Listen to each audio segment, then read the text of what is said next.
Hi, PreK. Story time with Mrs. Morrison. The letter M. And we have a new word today. It's kind of a winter word. We're kind of at springtime, almost summertime. But today our story is a winter story, so we can pretend that it's winter. Now, our letter makes the sound of And boys and girls, there are so many words that make the sound. Remember last week when we were doing the letter X? There was not very many letters making that X sound, was there? But the letter M has tons and tons and tons of words that make the sound. And today our word is the letter M makes the sound of the sound of the sound of The letter M makes the sound of like in the word mittens, mittens. Boys and girls, remember when we have two consonants together in the middle of the word? Remember that it only makes the sound one time. Mitten, mittens. Boys and girls, we wear mittens on our hands, don't we? We wear mittens on our hands in the winter to keep them warm. I have mittens. My mittens are so warm. They're made out of wool and yarn, and they keep my hands warm and toasty. Open them, shut them, open them, shut them. Make your hands go clap, clap, clap. Open them, shut them, open them, shut them. Fold them in your lap, lap, lap. Creep them, crawl them, creep them, crawl them. Right up to your chin. Open wide your little mouth, but do not put them in. That's right, mittens keep our hands warm. And today our story is called we know that word, the mitten tree.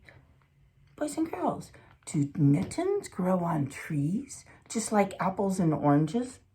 I don't think so. So let's see why this book is called The Mitten Tree. And this book was written by Candace Christensen. Candace Christensen. Now this one, I really like the pictures in this book. They might be a little bit hard to see because they're softer colors, but I really like the pictures. The Mitten Tree. There's a mom and a kid. At the end of a long lane, in a tidy little house, old Sarah lived alone. Her children had grown up and moved away, but Sarah still remembered the morning when she would walk them to the blue spruce tree where they waited for the school bus. Now each morning she opened her shutters and watched the new children arrive. There she is, Sarah, peeking out a window, looking at the children waiting for the school bus.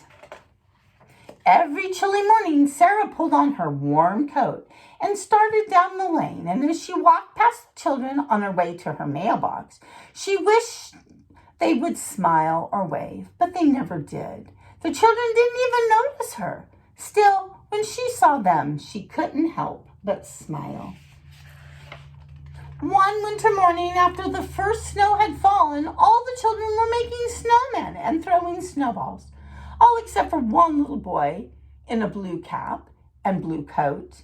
His boots were even a dark shade of blue. He stood away from the others with his hands sunken in his pockets. When the school bus arrived, he lingered behind and was the last in line.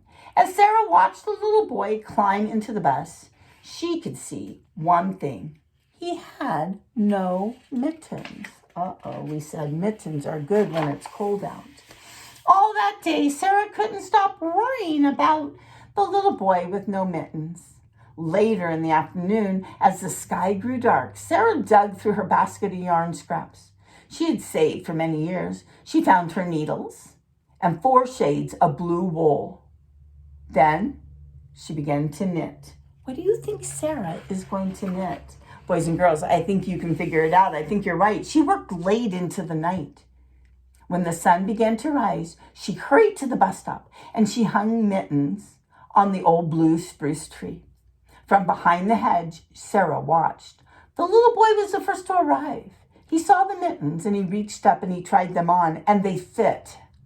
With a big smile, He made a perfect snowball, and he threw it high into the winter sky. Look at his mittens. Now he could play in the snow like the other kids could. I like his smile. Soon, a little girl in a red coat arrived, and her mittens didn't match. That night, Sarah knitted with red yarn. Every day now, Sarah went to the mailbox. She would watch for the children without mittens. Then she would hurry home and knit. Early in the morning, she would hang the new mittens on the tree. The children loved the game. Each day, they would search under the branches and the boughs, looking for another pair of mittens. Once or twice, Sarah thought the boy with the blue mittens had seen her, but he always looked away. There he is right there looking at her. Night after night, Sarah knitted mittens in every color. Some had stripes, some had hearts. Some even had snowflakes all over them. Somehow, even though she never spoke to the children, Sarah felt that they had become her new family. Look at all the mittens she's making, boys and girls. And it's making her feel so happy that she can be helpful and kind. On the last day before winter vacation, Sarah awakened before dawn. She took the empty basket that once held all her yarn, and it was filled to the brim with mittens. Out the door, down the steps, she headed. When she got to the blue spruce tree, she hung mittens on every branch. The boy with the blue mitten was the first to arrive. He stood there and waited for the others. In fact, all the children stood very still for a few minutes, looking at the mysterious, beautiful mitten tree. Look at, she decorated the tree with mittens, boys and girls. That's special.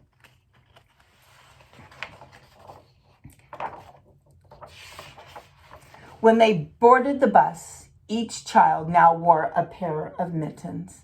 Sarah watched as one by one their faces appeared in the bus window. Still, no one looked her way as she started home. But Sarah's heart was full. That means she was really happy with what was going on.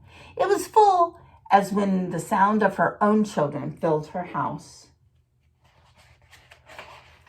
As Sarah neared her porch and climbed her steps, she saw something waiting for her. There, in the corner, was a basket woven with thick brown vines and decorated with a large white bow. In it were balls and balls of beautiful yarn. Boys and girls, somebody knew it was Sarah making those mittens. And look at her face. Look at her face, boys and girls. She's happy. She's surprised.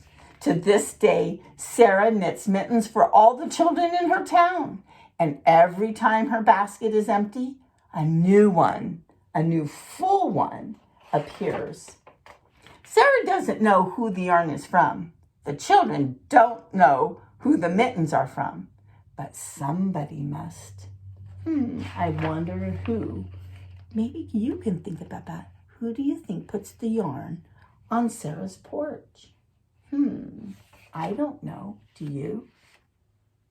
Have a good day, boys and girls. We'll see you next time. Bye-bye.